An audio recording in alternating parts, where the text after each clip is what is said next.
Ao vivo, já estamos começando a nossa nova live. Estamos ao vivo. Boa noite a todos, boa noite, família Amores e Gente. É um grande prazer estar aqui novamente, uma terça-feira, com um convidado muito especial. A gente já estava aqui papeando um pouco antes, ainda faltando uma janelinha, e Yaren ainda está lá com os probleminhas, mas logo ela retorna, se Deus quiser, porque a gente sente muita falta dela.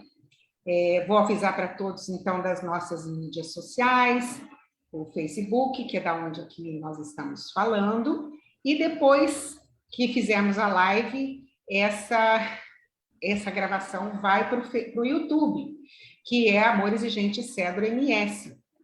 E também temos no Instagram, Amores e Gente Cedro MS, que vocês podem estar acompanhando, vai lá, começa a seguir a gente, dá uma força no nosso canal, dá uma visitada lá no nosso canal do YouTube, faz um like lá, se inscreve para dar uma força para a gente. Para quê? Para que mais pessoas possam estar vendo, né, todo esse material que nós temos lá de mais de um ano de lives, todas as semanas, com profissionais gabaritados, com pessoas que se dispõem a vir aqui prestar serviços, né? Porque vai dar informações gratuitamente para as famílias que sofrem com a dependência química. Não é, Suzana? Boa noite, família Amores e Gente. É um prazer estar aqui novamente com vocês. Mais uma live sendo realizada. Hoje recebendo Rogério Bosso. Bem-vindo, Rogério. Vou falar um pouquinho do Rogério. Ele é psicólogo, mestre em ciência pelo Departamento de Psiquiatria e Psicologia Médica da Unesp. Especialista independente... Unifesp. É verdade. Especialista em dependência química, especialista em saúde mental, atuou como docente da FEBRACT por 5 anos, supervisionou o Centro de Acolhimento do Instituto Padre Haroldo por 6 meses e você trabalhou também com programas de reinserção social e programas de repúblicas terapêuticas, também pelo Instituto do Padre Haroldo, por 2 anos e meio. Atualmente, é coordenador do curso e de clínica Escola de Psicologia, além de docente e supervisor da Faculdade Anhanguera de Campinas e atua como psicólogo clínico. Isso. E ele vai nos falar hoje sobre a participação da família, né, na reinserção social. A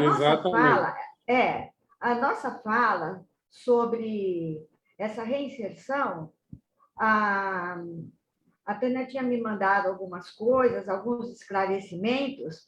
Eu posso estar falando, Suzana? Aqui, eu acho melhor você falar, porque... nós vamos falar, então, sobre a reinserção social e como a família deve ajudar, né? A reinserção social mostra o quê? Mostra o processo que integra uma pessoa novamente ao convívio social, após essa pessoa sofrer uma etapa de privação deste convívio na sociedade.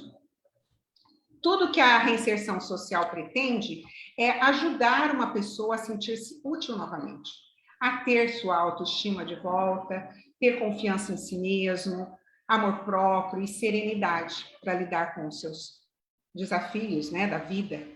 Para que a reinserção social seja efetivamente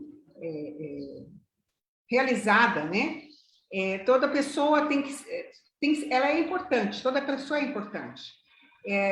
A gente pretende mostrar que o valor do ser humano está acima dos seus atos e que a sua dignidade tem um valor incondicional e é digno de amor e respeito. E qual é o papel da família em todo esse processo É o que nós vamos abordar hoje com o nosso convidado, e ele vai nos falar, então, como é que ele conhece o amor exigente, como o amor exigente tem algum significado na carreira dele. A palavra é sua, viu, Rogério? Muito obrigado, muito Seja obrigado. bem-vindo. Muito obrigado, obrigado pela acolhida, Tânia, Suzana. Felizmente a Yari não pôde estar, né, por algumas questões, mas um abraço para ela também. Um abraço para todo mundo aí do Mato Grosso do Sul, né, que está acompanhando a gente, o pessoal que está acompanhando pelo Facebook, um abraço a todos. E antes de qualquer coisa, agradecer imensamente o convite para eu estar aqui com vocês, né, falando desse tema, que é um tema extremamente importante, que é uma lacuna que a gente tem aí quando a gente pensa, né, na dependência química, no tratamento, enfim, é uma lacuna que precisa ser pensada aí com muito carinho, com muito respeito, né, então gosto muito quando abrem espaço para a gente falar desse tema. Então, muito obrigado, tá? E aí você perguntou, né, como que o amor exigente acabou entrando aí na minha vida, né? Como que surgiu. Então, eu desde antes da minha formação como psicólogo, eu trabalhei no hospital psiquiátrico e eu trabalhava em setores de dependência química. Depois da minha formação, continuei nessa área. E aí, aqui em Campinas, eu vim para trabalhar no Instituto Padre Haroldo, que é um instituto bastante conhecido, acredito que vocês conheçam o instituto, né? Nosso querido Padre Haroldo. Hoje já não se encontra mais aqui com nós fisicamente, né? Mas com certeza faz muito ainda por nós. E então eu vim para trabalhar no Instituto Padre Haroldo e eu fiquei 7 anos trabalhando lá com eles. Então eu iniciei como psicólogo clínico, né? E depois fui para a coordenação dos programas, né? De acolhimento, que é o programa que faz a internação, né? Tanto a entrada como a saída dos pacientes. Trabalhei também na fazenda dele. Depois fui para os programas de reinserção social, onde eu fiquei mais tempo, né? Na reinserção e na República Terapêutica, também é um programa pós-tratamento voltado para reinserção social. Então, eu fiquei bastante tempo nesses programas.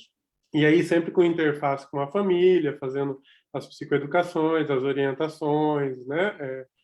Os trabalhos aí com a família.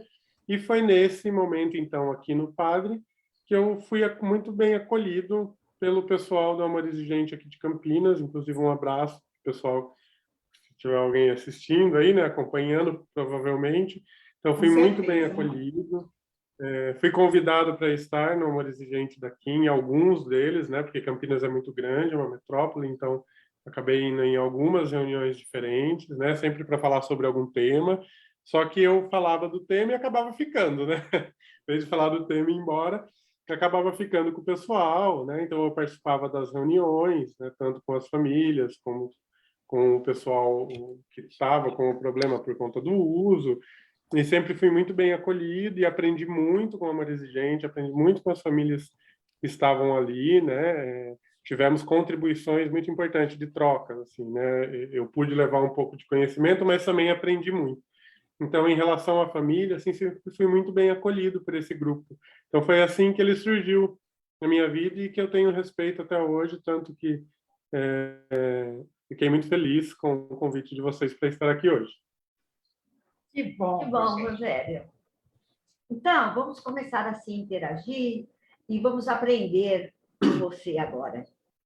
Vamos lá. Ok?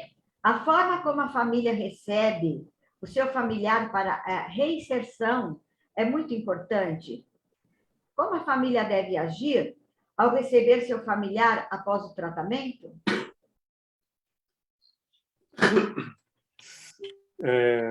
Eu acho que muito importante ainda é pouco, né? É mais que isso. A forma como a família vai receber esse familiar novamente, né?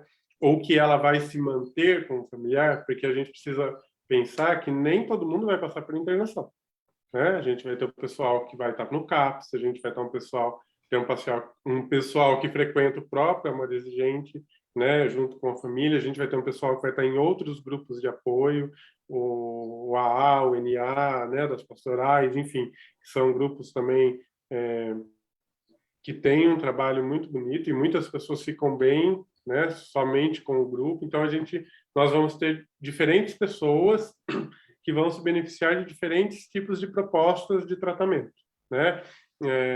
Então é importante pensar que todas essas pessoas, independente se estavam internadas e em algum momento voltam para a família ou se elas estão com a família fazendo tratamento, a família é um ponto importantíssimo, é um pilar importante nesse movimento, né? E a família precisa, tanto quanto a pessoa que está em uso, buscar ajuda, né? Porque o próprio padre Haroldo, ele sempre falava, né, quando a gente tinha as reuniões, assim, cada dependente vai carregar com ele 4 pessoas que vão adoecer, né? Então, assim, as pessoas que estão mais próximas, com um vínculo mais estabelecidos, né, a família, ela acaba adoecendo também por conta desse adoecimento da pessoa que está fazendo uso, seja do álcool ou de qualquer outra droga, né, da maconha, da cocaína, do crack, de LSD, enfim, de todas as diversidades que nós temos aí de drogas. Então,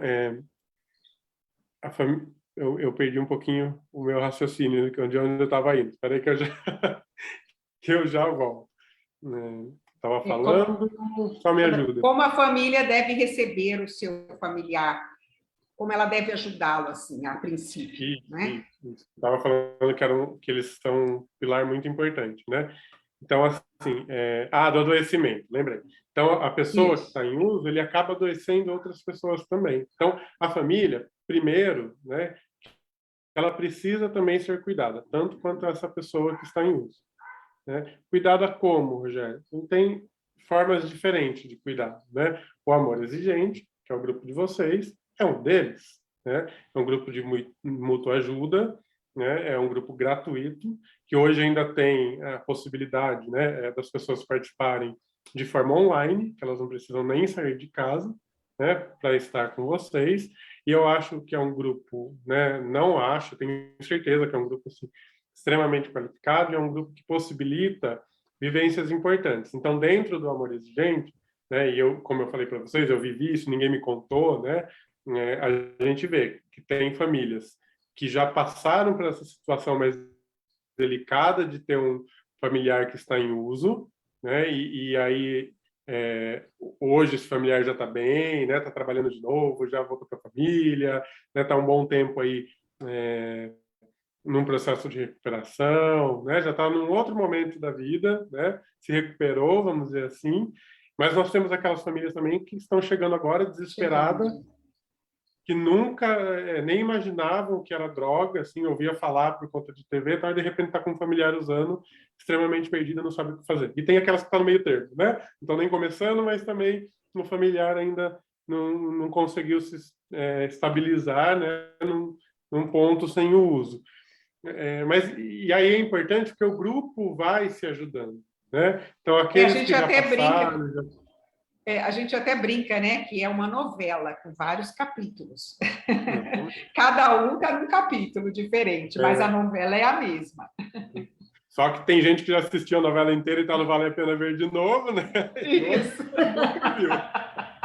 Então é importante por isso. Aí vai tendo trocas importantes e quem já assistiu a novela inteira consegue ajudando essas pessoas que estão chegando, né? Elas recebem um acolhimento e essas pessoas também trazem coisas novas, né? E que vão agregando no grupo. Então, assim, onde buscar ajuda? O Amor Exigente é um dos espaços, né? Uma das possibilidades. Não tem Amor Exigente na minha cidade, né? Tem só um grupo lá que eu fiquei sabendo que a igreja faz uma pastoral. Ok, então vamos para lá, né? Não tem nada, mas tem um serviço de saúde que tem um psicólogo que faz grupos com famílias de quem é usuário. Vamos para lá, né? Mas eu quero ir particular porque, infelizmente, a família tem um momento que ela passa, né, inicial, que é um momento de vergonha, que isso fica meio velado, né, que não quer contar para ninguém que está tendo problema. Então, eu quero ir falar com alguém particular. Ok, se você tem condições, vai lá. Mas, independente de qual seja o caminho de ajuda, a família precisa ser ajudada, né? Não adianta ficar cuidando só do dependente se a família não cuida dela, se a família não se ajuda, porque aí ela acaba atrapalhando esse processo, né, da pessoa que está em recuperação. E aí, né, como receber? Foi uma outra pergunta, né? Primeiro foi se era importante, depois como receber.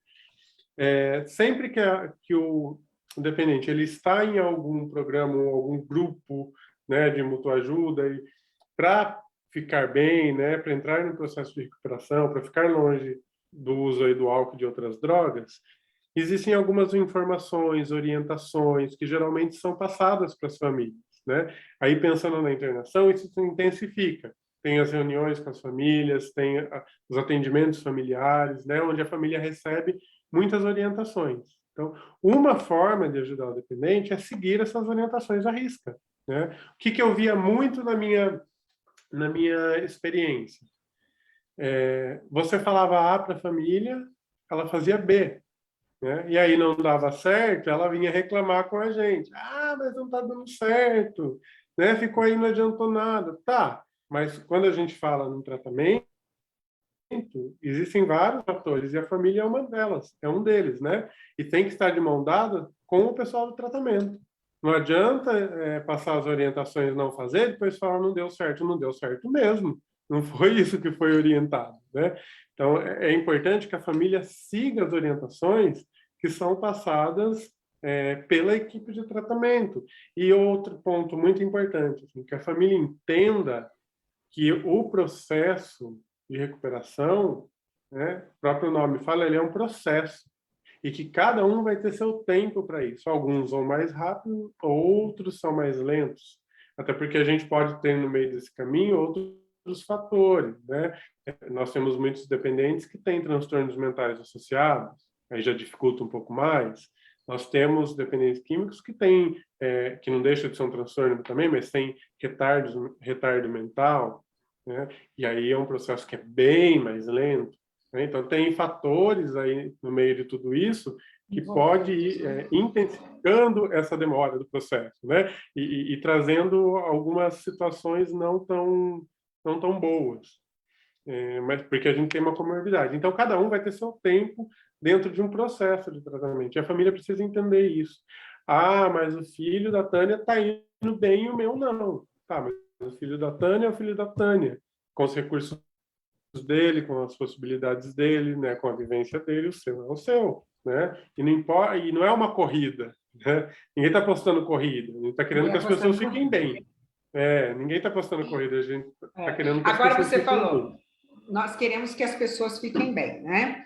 Assim como o seu familiar que está lá no tratamento, a família. Como restabelecer essas relações familiares que foram afetadas por essa doença? Como, por exemplo, como você falou, é um processo, e esse processo é de muito sofrimento, e a gente sabe que, por exemplo, nós temos sentimentos que a gente não consegue evitar, como a raiva, né? Você tem vontade, às vezes, de estrangular o sujeito, né? Ou, enfim. E tem muito sentimento de ter sido traído por essa pessoa, né? Um sentimento de frustração, de traição, de raiva. Como a gente restabelece essas relações familiares? Antes de responder a sua pergunta, eu só vou finalizar outra que eu queria chegar num ponto bastante importante desse recebimento da pessoa. Então. Tá? Então, aí, por que eu estou falando de todo esse processo? Né? Que é um processo mais... que é de cada um, assim, alguns são mais lentos. Porque tem famílias que, quando a pessoa... Vamos pensar nas pessoas que estão inseridas em algum tratamento. Chegam em casa, recebem essa pessoa com um churrasco regado a cerveja. Para comemorar. Né? Eu acho que vocês já devem ter ouvido muito disso. E existe uma resistência muito grande dos familiares que falam assim, não, mas eu não tenho problema nenhum, quem tem problema é ele, eu não tenho problema, os amigos não têm problema, então a gente não vai poder se divertir, né? Então, assim, eu acho que esse é um ponto importante, né? A família precisa entender que é um processo.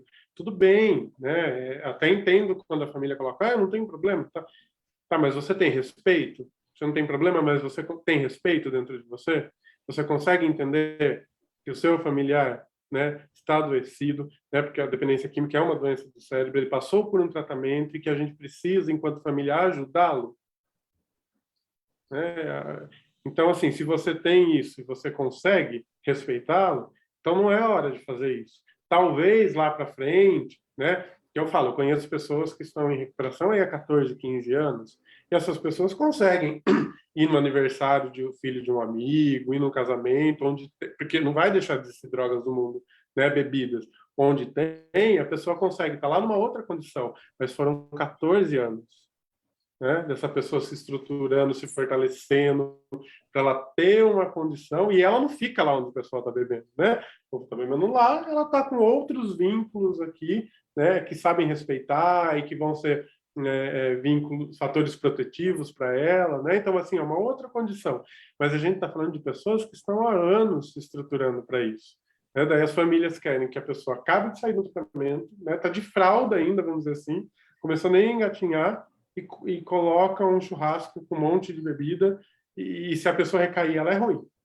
Ela não deu conta, ela fez o tratamento e não adiantou nada. Né? E aí joga ainda nas costas da pessoa. Então, acho que esses cuidados são coisas bastante importantes, assim, na hora de receber um familiar. Né? E a cerveja sem álcool, Rogério? Também, assim, não, né, não é indicado de forma alguma, porque quando a gente fala no uso, a gente não está simplesmente falando de ingerir. Né? Uma pessoa que foi usuária, que é dependente, que precisou de um tratamento ou que está de uma forma abusiva, ela tem uma relação com essa droga. Né? Ela tem hábitos aí construídos, como ficar com a cerveja na mão, beber. Né? Então, assim, que pode ser que aquela cerveja sem álcool ali, a bebida em si não vá trazer prejuízo, mas não vai ficar ali. Né? Porque quando a pessoa ela já tem uma dependência instalada, ela tem uma alteração a nível cognitivo mesmo, né? Ela tem uma estruturação cerebral, né, que tem o registro dessa dependência, que ela vai ir para outras coisas. Ela não vai parar ali. Então, é um gatilho, né, para que ela, aos poucos, volte a usar a substância que ela usava antes, seja o álcool, seja a cocaína, seja a maconha. Né? Isso vai ser um gatilho importante para que ela chegue. Então, o indicado é não usar. Né? Nem sem álcool, nem nada. Tentar se manter de uma forma livre do uso de álcool e outras drogas, tá? Aí aquela pergunta que eu te Daí fiz... agora preciso que você faça a pergunta de novo.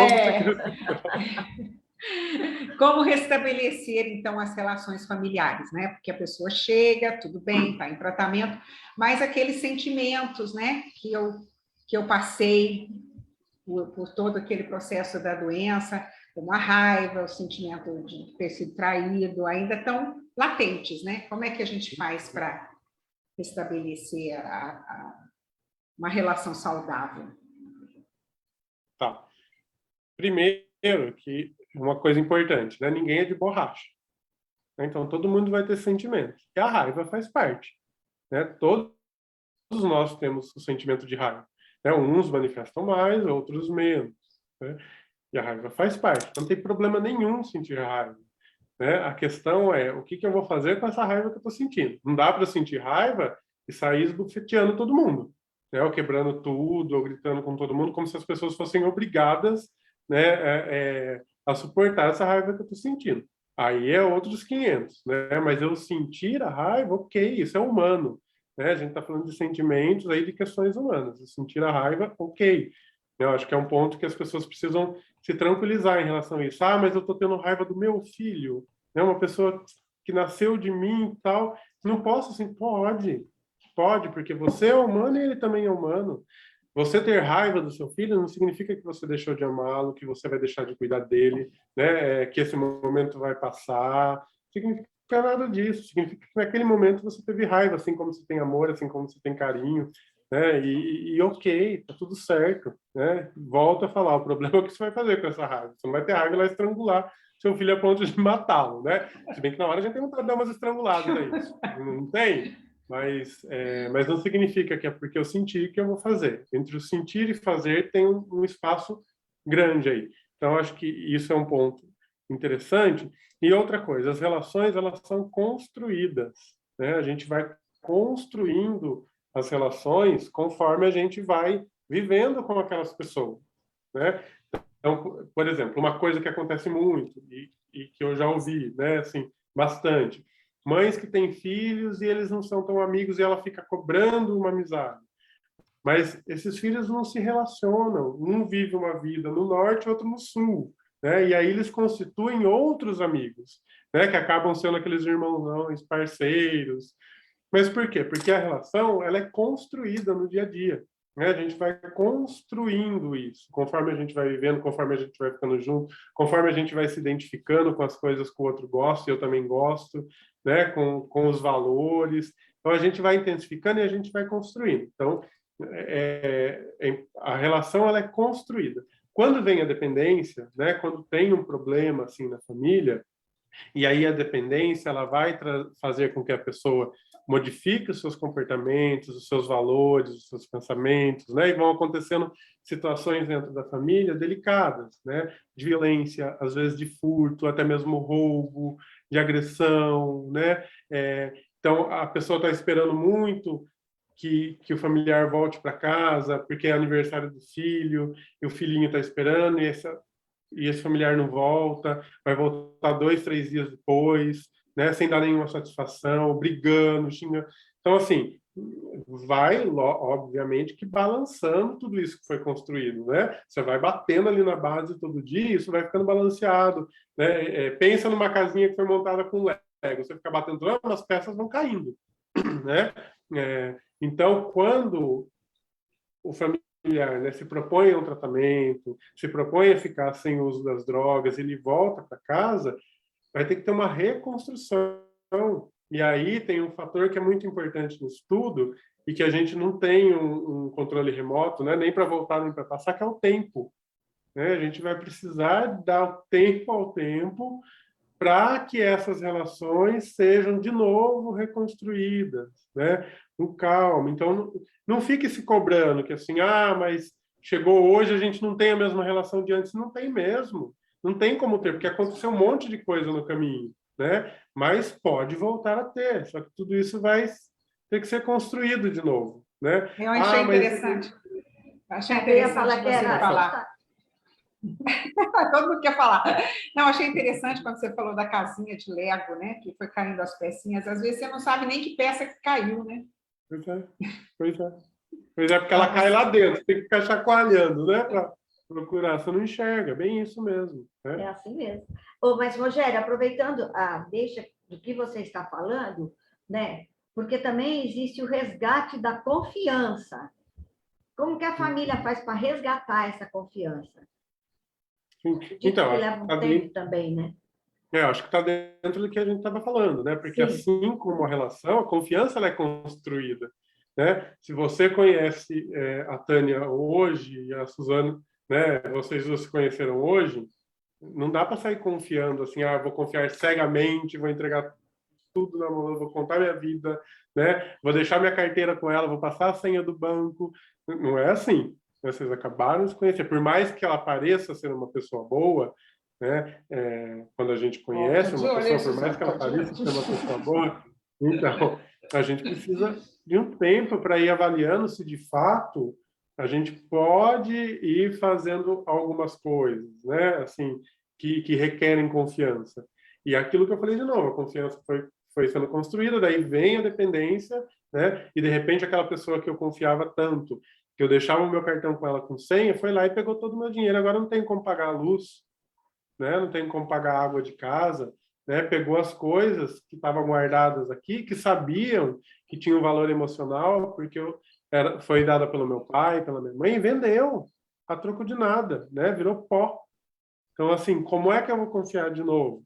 Acho que primeiro, né, assim, entender que essa pessoa passou por um processo de adoecimento, como eu falei, volto a falar, né, a dependência química ela é uma doença aí do cérebro, né, isso não sou eu, Rogério, que está falando, isso é comprovado cientificamente, né, a gente tem um manual aí, que é a Bíblia da psiquiatria, dos transtornos mentais, e a dependência química está lá dentro, né, como um transtorno, enfim. Então, acho que entender que essa pessoa, naquele momento, talvez, né?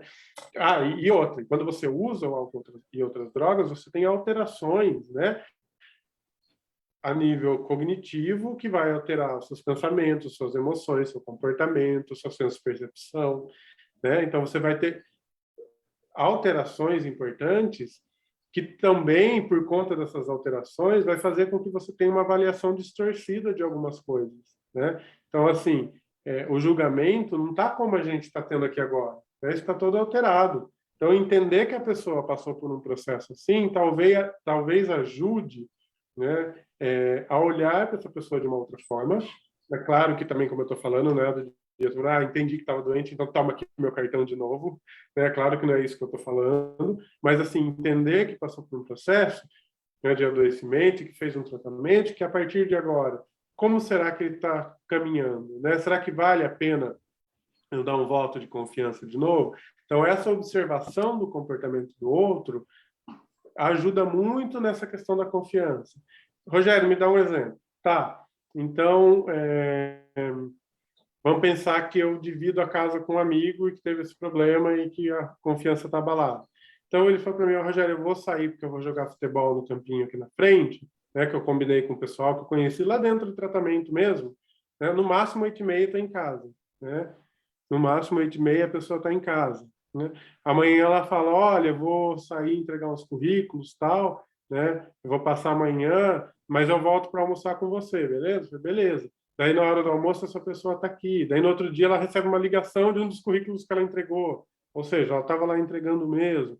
Então, você vai observando situações e comportamentos que vão mostrando também que essa pessoa ela está, de novo, querendo, né, funcionar de uma forma diferente daquela que ela funcionou quando ela estava doente, e talvez que seja a forma que ela funcionava antes, né, de uma forma saudável. E assim, por que não dar um voto de confiança se a gente está tendo dados de realidade que está mostrando que, ok, que essa pessoa está falando a verdade, né? De que essa pessoa, de novo, está tentando se estruturar de uma forma sadia. Então, essa observação do comportamento, do que o outro fala, né?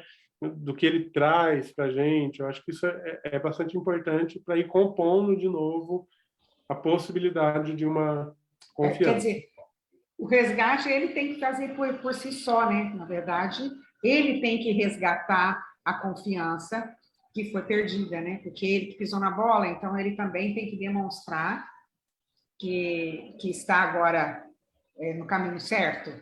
E se ele der um deslize e essa casa cai novamente? Eu acho que os dois lados. Eu acho que os dois lados, né? Eu lembro que quando eu ia conversar com o pessoal aqui do Padre, desculpa, é que apareceu aqui que a conexão tá ruim. Tá dando vocês estão ouvindo bem? Devagar, mas eu estou te ouvindo bem. Tá. Então, quando eu ia conversar com o pessoal aqui, eu lembro que eles ficavam muito bravos, né? Às vezes assim, mas eu vou para casa e aí ninguém confia, fica todo mundo olhando, vendo o que eu estou fazendo, tal, né? E aí eu falava assim, espera lá, também não queira ser recebido como um príncipe.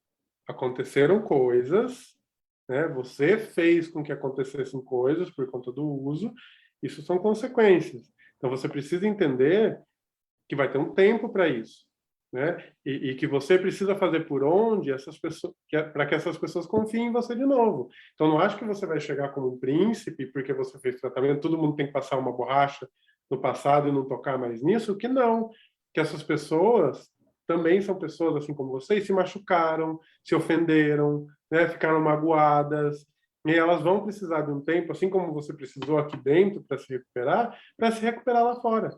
E você precisa ajudar isso e ter consciência de tudo isso. Não queira chegar como um príncipe, porque não é essa a história, né? A gente não está contando uma história bonitinha da Disney, é outra história. Então, assim como a pessoa, né, o dependente precisa ajudar a família, mas tem que ter esse lado da família também. Desculpa. Não ficar jogando na cara, né? A família não ficar desenterrando o defunto, né?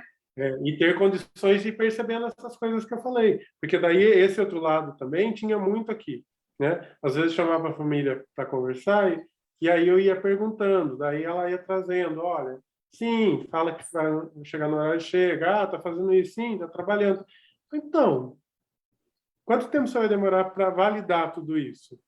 A pessoa está te dando... Acho que é um medo, né, Rogério? A família tem medo, né? De se mas a pessoa está te dando notícias de que ela está bem. Você está também só está atacando pedra, então calma lá. Tá bom, dá para atacar uma pedrinha de vez em quando porque aconteceu ali, mas vamos validar tudo isso que ela está trazendo de positivo e de que ela está conseguindo, porque também senão ninguém é de ferro, ninguém aguenta, né?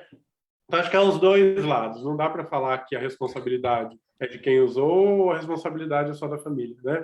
Ambos têm responsabilidade, e quando a gente pensa na família, a gente está pensando no sistema, né? Todo mundo ali dentro deve fazer sua parte, né? Tem seu papel, acho que é de todos, assim, não é mais de um ou mais do outro. Todo mundo tem que fazer o seu papel. Não tem Com como. certeza. E os grupos dão essa bagagem para você, Uhum. certo? Porque você está toda Exatamente. semana lá, né, lembrando disso, se tratando.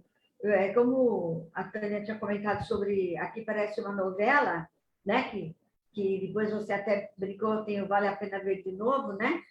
Porque Uhum. muitas vezes acontece isso, mas isso daí é normal. Então, o grupo, ele vai te ajudar a você se manter em pé, né? Porque nós, como codependente, né, nós temos que ter o resgate da confiança e vice-versa, porque se você ficar só, sabe, olhando com aquela cara de desconfiado, é um aprendizado, gente. Isso leva tempo, para cada um tem o seu tempo, né?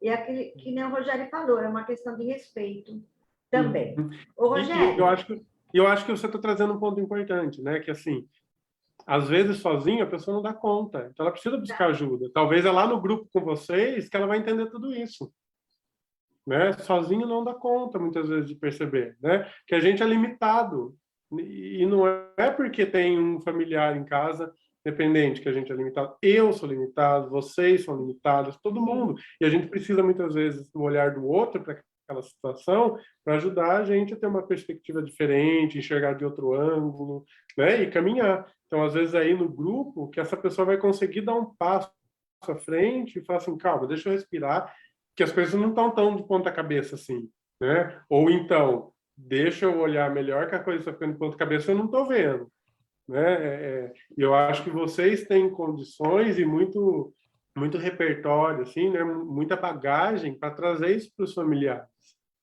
é uma coisa muito importante isso que você falou, porque às vezes, com o passar do tempo, a pessoa está frequentando o grupo e deu certo, né? O seu dependente ou teve internado ou não teve, mas né? Ele está sóbrio, né? Está caminhando bem, tudo. Às vezes você encontra a pessoa, né? A pessoa comenta com você e fala assim, eu não fui mais porque está tudo bem agora, né?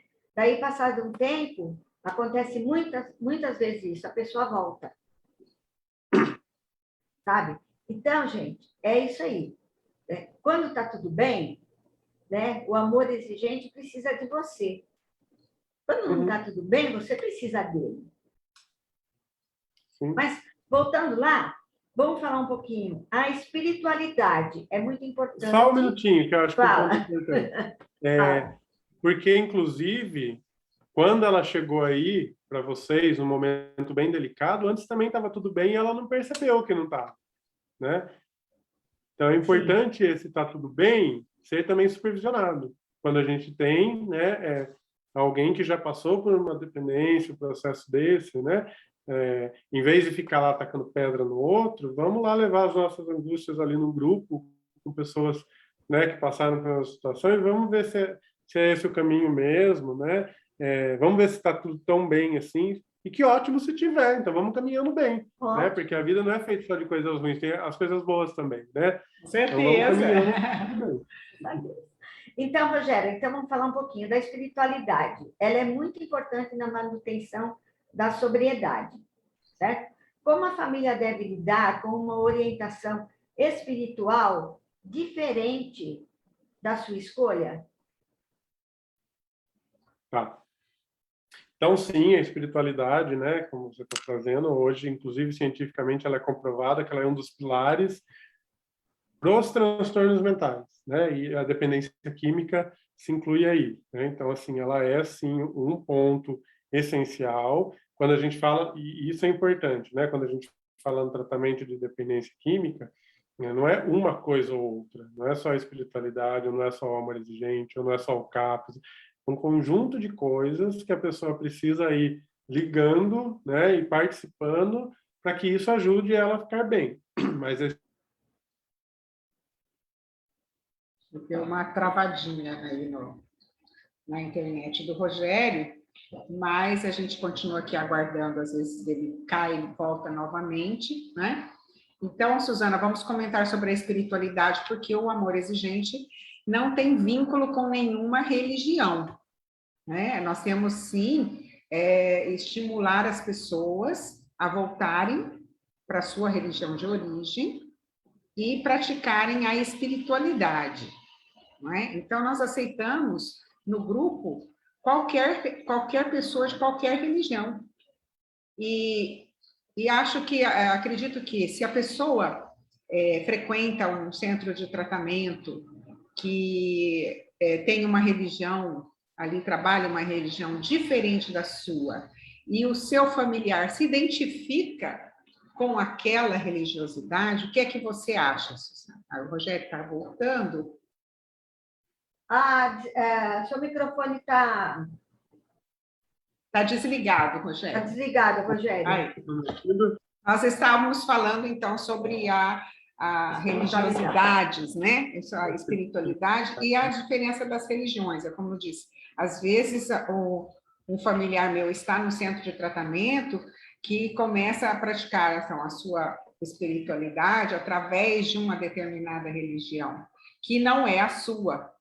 Então, existe esse conflito, não é? É a família e o seu familiar. Nós estávamos discursando sobre isso. Sim. Então, e aí eu estava falando, né, eu não sei o quanto vocês ouviram, assim, que eu acho que a família precisa se perguntar, isso vocês ouviram? Assim, o que eu quero do meu familiar? Eu quero alguém... Não ouvi. Não, você estava falando que a espiritualidade é muito importante, né? E que a família tem que estar parceira com isso, né? Também. Isso. Então, assim, e aí quando a gente pensa nessas questões, eu acho que o familiar precisa se perguntar, né? O que eu quero para o meu familiar? Eu quero alguém que esteja bem, né? Produtivo, funcionando bem, trabalhando, cumprindo com suas obrigações aqui em casa, sua obrigação de pai, de filho, de irmão, né? Ou eu quero alguém que vai ficar 2, 3 dias sumido, que eu vou ter que trancar tudo dentro de casa, que eu vou ficar morrendo de medo de perder tudo, de apanhar, né? De que aconteça alguma coisa, de que ele morra. Quem eu quero dentro de casa? Se eu quero essa pessoa, né, saudável e bem, e ela está encontrando isso numa religião que não é a minha, o que cabe a mim é respeitar, né? Porque se a gente for pensar, né, a concepção de Deus é um só, né? Quando eu vou numa religião, independente se eu vou, né, no budismo, se eu vou no evangélico, se eu vou no católico, se eu vou no espiritismo, eu vou buscar esse contato com esse ser superior, né, e que possa me trazer aí benefícios, né, que possa me manter numa linha reta, vamos dizer assim, né, para que eu consiga andar pelo certo, né, e eticamente e agir eticamente, né, assim, respeitando as crenças que eu tenho. Então, se eu estou encontrando isso numa religião que é diferente da do meu familiar, qual é o problema? Por que o familiar vai tirar ele dessa religião, né, e levar para a religião que todos os outros familiares frequentam, sendo que ele não vai se sentir bem lá, que ele não se identifica, né? E ali sim pode ser um fator de risco, porque ele não está encontrando nada que faça sentido para ele, né? Eu acho que o respeito nessas situações é muito importante. Eu sempre brincava aqui, né, assim, com os familiares quando traziam essa situação. Eu falo, olha, se eu tivesse um familiar, né, se o meu pai tivesse numa dependência, né, absurda, e ele tivesse feito um tratamento, tivesse bem, e ele tivesse lá fazendo as orações dele para uma tartaruga, mas estivesse bem, ótimo. Ia super respeitar a tartaruga, porque o que eu preciso é que essa pessoa fique bem, né? Então, era uma forma de brincar. Então, assim, se ele está, né, se ajoelhando para o Buda, ou se ele está no Espiritismo, ou se ele tá... mas está bem, está funcionando, qual é o problema? né? Então, acho que a família precisa olhar por esse ângulo, né, e conseguir respeitar a escolha do outro. Não é todo mundo que é igual, não é todo mundo que vai se identificar com a mesma coisa, né? Às vezes a pessoa ela nem vai exercer a espiritualidade dela em uma instituição religiosa. Às vezes ela não vai para nada disso que a gente está falando, mas ela tem um momento que ela gosta de ficar no quarto dela lá, lendo livros com reflexões importantes, que ela fica sozinha, se conecta, né, com o ser superior dela, né, se encontra consigo mesmo e está se mantendo bem. Qual é o problema? Né? A espiritualidade ela tem várias formas e aí da pessoa exercer. Não precisa necessariamente ser dentro de uma instituição religiosa. Então, as pessoas precisam entender isso, né? Nem sempre o que é bom para mim é bom para o outro, né? Porque cada um tem Vamos sua fazer um história. altar para a tartaruga, né? Então, vamos fazer um altar para a Ué, tartaruga. por que não? Se está mantendo bem, por que não? Né? Não Então, é? acho que isso é Rogério, importante. Rogério, e vamos falar agora da parte financeira, né? A recolocação no mercado de trabalho torna-se um grande desafio. E você acha que a família deve ajudar nessa tarefa? Tipo assim, você estava falando, citando até do exemplo, né, de um amigo fictício que saiu para entregar currículo e coisa e tal, mas e a família? Qual é o papel da família? Vou incentivar, eu vou junto com ele, ou eu tenho um amigo que pode arrumar um trabalho, ó, você paga, não precisa nem pagar o salário dele, a gente ouve muito isso, né? Você vai trabalhar com o meu amigo, mas quem está realmente pagando o salário é a família, né? Somente para, ficticiamente, ele voltar ao mercado de trabalho. O que você acha dessas colocações dos familiares? É que eu acho que tem várias coisas dentro da sua pergunta, né? Então, vamos lá, Primeiro que eu penso da seguinte forma, né? As pessoas precisam andar com a própria perna. Né? Não dá para ficar vivendo o resto da vida nas custas do pai, da mãe, da avó, da tia, né? Que geralmente, se a gente prestar atenção, quando a gente fala na questão aí das dependências, geralmente é um ou dois que estão ali. Né? O restante não quer muito saber, né? E aí eu percebo que tem mães, pais, tios, né, as pessoas que cuidam assim, que querem colocar esse familiar numa bolha, né, e ficar o tempo todo manipulando no sentido de mexer, tá? Não manipulação. Assim. Manipulando se ele vai para cá, se ele vai para lá, se ele deita, se ele levanta, e não dá para ser assim. Porque quanto mais a gente faz isso, mais o tempo vai passando, mais a pessoa vai envelhecendo, menos vai tendo oportunidades, e uma hora essas pessoas que estão ali segurando a bolha não vão estar mais.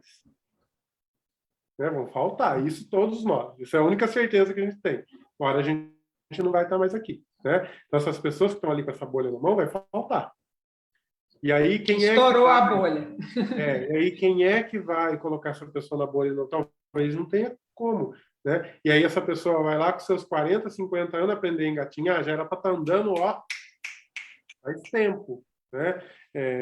Então, eu acho que tem que ter todos os cuidados, né? Eu acho que sim, que a família pode e deve ajudar da melhor maneira possível. Como, Rogério, me dá um exemplo. Tá, então, o meu familiar arrumou um trabalho, né? Vai ganhar pouco, mas é lá no local onde ele usava droga, meio que no meio ali das biqueiras, né? Todo o pessoal que ele andava junto frequenta aquele lugar ali, onde ele vai arrumar a bicicleta, sei lá, né? Vão levar a bicicleta lá. Aí eu acho que a família tem que dar um toque, ó, talvez não é o melhor momento, ninguém está passando fome, vamos segurar um pouco, vamos procurar outra coisa, né? Aí eu acho que vale a pena. A família tem que também ajudar a pessoa, às vezes, a fazer essa avaliação, né? Do quanto vai ser bacana, quanto não vai. Mas a pessoa conseguiu numa empresa bacana, todo mundo trabalha. Ah, mas eu ouvi falar que lá tem uma pessoa que também usa. Todo lugar vai ter. Todo lugar vai ter. Tá? Mas vamos pensar no contexto geral. A gente está falando de uma empresa, a pessoa vai ter um registro, né? Vai ter um trabalho decente, vai ter cumprimento de horário, né? Vai ter horário para entrar, horário para almoçar, horário para voltar do almoço, né? Horário para sair, vai receber lá seu dinheirinho e tal. Então, por que não? Né? Ele precisa fazer isso. Né? O trabalho é uma das partes da nossa pizza, né? Quando a gente divide a vida em pizzas, né? A parte afetiva, a parte espiritual, o trabalho é uma delas. E essa roda tem que rodar, ele tem que trabalhar em algum momento. Ah, mas ele vai ganhar dinheiro se ele usar droga. E se ele usar droga, ele está dizendo para a gente que ele ainda não tem condições de caminhar sozinho. E que ele vai precisar de outros tipos de tratamento, vai precisar de outras pessoas ajudando. E a gente vai ter que dar um jeito nisso, né? Colocar numa bolha não é a melhor estratégia, né? Porque aí, a hora que essa bolha estourar, como eu falei lá na frente, aí sim ele vai lá usar droga. Né? Porque não vai ter ninguém mais. É difícil assim para a família, porque eu vejo muitos casos, por exemplo, de homens, né, que enfrentaram o problema da dependência química, perderam o casamento, então voltam a morar com os pais. Uhum. Né? Voltam a morar com os pais assumem as obrigações, muitas vezes, dos netos, né? Dos filhos dessa pessoa, porque não está no mercado de trabalho. E aí isso tudo vira um bololô só, né? Porque aí, às vezes, a pessoa volta a trabalhar, mas não tem ainda condições para manter os filhos desse casamento falido no nível em que está. Por exemplo, os avós colocaram numa escola particular, colocaram no inglês, no balé, e esse pai não tem essa condição de manter esse padrão. O que você tem a dizer sobre isso? Os pais devem continuar com esse padrão? O pai que tem que assumir? Como é que é isso? Então, eu acho que a gente precisa dançar conforme a música, né? E a gente precisa viver conforme a condição que a gente tem naquele momento, né? Hoje, por exemplo, a gente tem uma condição que talvez a gente consiga fazer aula de inglês, sei lá, vou dar um exemplo, né? Pode ser que amanhã a gente não tenhamos mais essa condição, né? A gente perca o emprego, aconteça alguma situação de saúde na família, a gente precisa ajudar, enfim, a gente vai ter que trancar. E talvez num outro momento, quando for possível, retomar, né? Então, assim, se estava numa escola particular e nesse momento não vai dar, a família vai só ficar se endividando e não vai chegar em lugar nenhum, talvez é hora de repensar se esse é o momento dessas coisas. Por mais que seja bom, e a gente sabe, mas será que é esse momento de estar numa escola particular? Né? Ah, mas tinha acabado de tirar um carro zero do ano, está pagando as parcelas. Será que esse é o momento de continuar com esse carro, pagando essas parcelas altíssimas, se está faltando comida em casa? Será que não é melhor vender, pegar um carrinho mais simplesinho e num outro momento que a poeira baixar, que tiver bem, que tiver condições, a gente de novo pega um outro carrão, né? Então acho que assim, essas questões precisam ser avaliadas dentro do que a gente tem condição, que tem condição naquele momento da nossa vida, né? Não é porque hoje eu tenho condição de ter várias coisas que significa que eu vou continuar tendo. Né? Eu posso ter muitas outras, a vida caminhar nesse sentido, mas também pode me faltar de repente. Né? E tanto para o mais como para o menos, a gente precisa aprender a dançar conforme a música e viver a nossa realidade. Né? Ah, mas eu já vi uma situação dessa. Ah, mas, como você estava falando, a pessoa perdeu o emprego, era o pai, mas ele dava uma mesada para ela todo mês de R$ 500. Agora, se não dá, ela vai sofrer. Não, que bom que ela vai sofrer, que ela vai frustrar, ela vai aprender que a vida funciona assim. Mas ela vai ter que entender que o papai adoeceu, que o papai não tem mais os 500 agora, e que a vida, uma hora você está lá em cima, outra hora está lá embaixo, que agora você vai ter que aprender a lidar, ficar sem, até o papai conseguir de novo. Né? Porque é isso, não dá para colocar na bolinha também a criança e fingir que tudo está mágico, que é uma coisa que a gente vê acontecer muito, né? Tudo está bonito, que nada está acontecendo. É claro que você não vai despejar todos os problemas na criança, né? E para que ela fique participando o tempo todo de brigas, não é isso que eu estou falando. Mas a criança tem que entender que está acontecendo uma situação, né, que não é uma situação bacana naquele momento e que todo mundo vai ter que lidar com isso, né? Vai ter que superar juntos, né? Isso, né? E que a gente precisa um ali acolhendo o outro, dando essa ajuda, né, mútua assim um para o outro e aprendendo a dançar conforme a música. Não tem outro jeito. Ô, Rogério, isso daí seria na parte financeira, mas temos também, né, aquele que interrompe o estudo, porque na maioria, né, eles param de estudar, né, em diferentes momentos da vida. E a cobrança era inevitável. Como a família deve lidar com essa frustração? Eu não entendi muito bem a pergunta. A grande maioria, né, Uhum. do dependente químico, ele interrompe os estudos, Uhum. né, na vida dele, ou vai ter ou no uso, né, Sim. ou quando ele está internado, né, mas aí vai voltar e tal. Uhum. E essa cobrança, a família é inevitável, a família vai cobrar, né? Vai de Daquele. volta ao estudo, Aí, né? E como a família deve lidar com isso? então, acho que a gente precisa entender primeiro com essa pessoa, né? Às vezes, porque o tratamento é um processo, né? Ele não é algo também do dia para a noite. E ali, no tratamento, ele tem uma ajuda psicológica, né? Geralmente, assim, grupos, e onde eles vão pensar sobre vários assuntos, né? E a família não está junto ali 24 horas, Sim, acompanhando, sim. vendo o que está conversando, o que não está conversando, e talvez lá dentro essa pessoa entenda que isso que ela está estudando não tem nada a ver com ela, ou que ela está estudando porque o vô sempre pediu, ou porque o pai queria, mas não tem nada a ver com a pessoa em si. A pessoa queria fazer outra coisa, ou nem queria estudar, queria montar um negocinho próprio ali, né? E tentar dar certo com isso, enfim. E isso vai ficando muito aguçado no tratamento, porque essas coisas vão sendo trabalhadas, né? E aí, às vezes, a pessoa chega com outra ideia, né? Que o estudo, nesse momento, não tem mais lugar, né? Ou pelo menos aquele estudo em si. Talvez até vai ter lugar, mas um outro estudo, né? Um outro curso, enfim. Então, acho que, assim, para responder isso, que a gente teria que entender junto com a pessoa, assim, o porquê que ela não quer voltar, né? O que está acontecendo?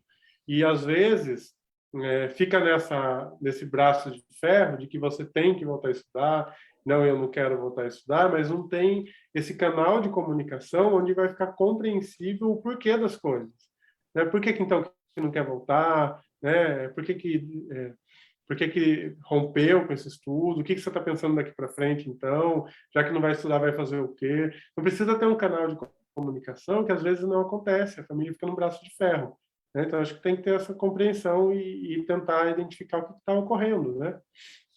Essa comunicação é muito importante. Por isso que é bom a família também ter conhecimento desse trabalho que eles fazem no grupo de apoio deles. Uhum, A família tem que ter exatamente. conhecimento, né? Se ele trabalha os passos, a família também tem que conhecer, Uhum. né? Eu lembro de um caso de uma pessoa, né, que eu acabei atendendo, em que ela fazia um curso X, né, porque era um sonho do pai que ele fizesse. Mas ele nunca quis fazer. Aquilo para ele era um fardo. Carregar aquele curso, ir naquele curso, era um negócio de outro mundo. E aí a gente conversando e tal, ele acabou concluindo, mas o que ele fez? Pegou o canudo e fez assim para o pai: você não queria?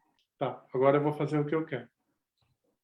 E foi fazer outra coisa, né? Então, é dentro disso que eu estou falando.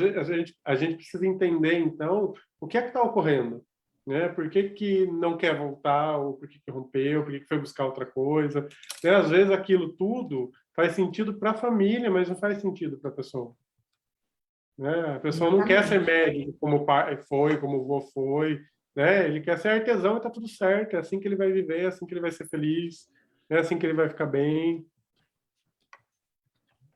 É assim que nós temos que ter esse diálogo, isso é muito importante. Quando Sim.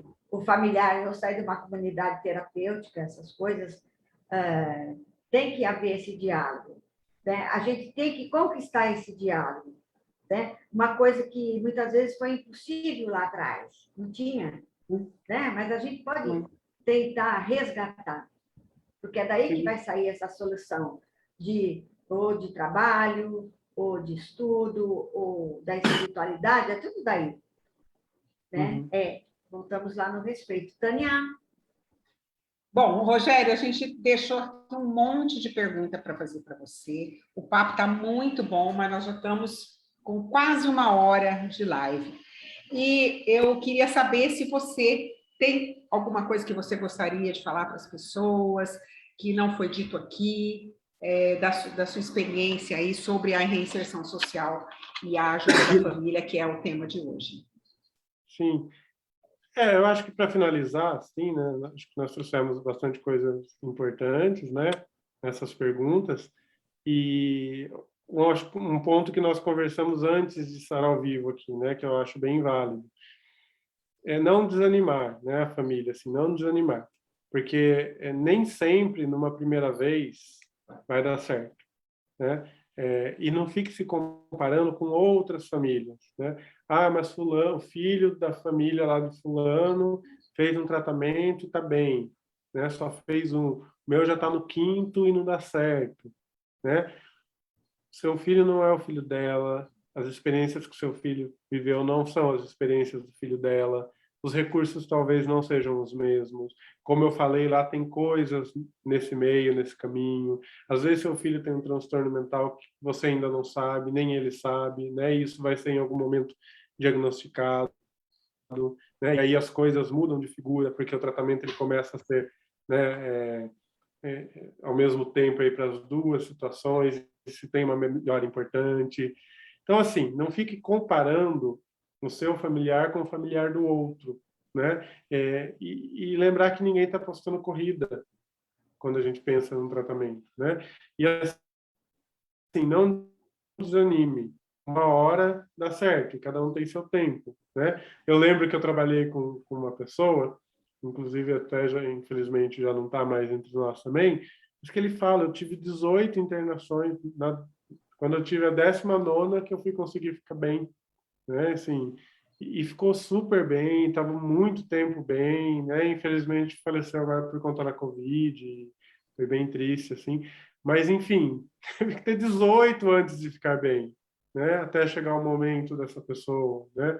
E aí também teve seus diagnósticos tudo certinho, mas ficou super bem, uma pessoa fantástica. Então, não desanime, né? Uma hora dá certo. E Uma hora se o dá seu certo. familiar, nesse momento, e se o seu familiar, nesse momento, não está conseguindo buscar ajuda, não está conseguindo ter um tratamento, cuide você de você, né? Porque você vai precisar ainda mais estar bem e ter uma boa estrutura para dar conta de suportar isso, né? Suportar, lógico, com todos os limites, não é que tem que dizer amém para tudo que está acontecendo, né? Suportar dentro de tudo que vocês ensinam, com os devidos limites, né? Com o amor que exige, né? Com o amor exigente aí, né? Que ao mesmo tempo que você ama, mas não é porque ama que a minha casa virou a casa da mãe Joana, né? Tem que ter suas regras, tem que tudo funcionar direitinho. Porque Rogério. apesar de, né, a gente tem que viver, né? Apesar de, você tem que ser feliz. Apesar de, então, juntos somos fortes. Sim, sim. Rogério, foi um prazer muito grande ter você aqui, muita gratidão por você ter passado todos esses conhecimentos aqui para as pessoas que estão nos ouvindo e as pessoas que vão nos ouvir, né? Isso é muito importante, levar essa mensagem, principalmente a mensagem de esperança que você deixou, né? Você não vai embora não, fica aí que a gente está encerrando aqui no Face, mas a gente continua batendo papo depois, viu, gente? Não foi com inveja, não. Então, pessoal do Face, muito obrigado por ter acompanhado, né? Um grande beijo a todos, um abraço. E me sigam lá nas redes sociais também, né? Sempre tenho postado algumas coisas. E estamos por aí. Muito obrigado a vocês mais uma vez, Amor Exigente, pelo convite, tá? Um abraço forte para Mato Grosso do Sul. Quem sabe um momento eu não vou estar aí com vocês presencialmente. Com certeza, né? Com certeza. Nós vamos fazer aqui algum agito aqui assim que para comemorar o fim da pandemia, o controle da pandemia, né? Amém. Amém. Tchau, gente. Obrigada, até a próxima. Tchau. Rogério, permanece aí um pouquinho. Tá bom.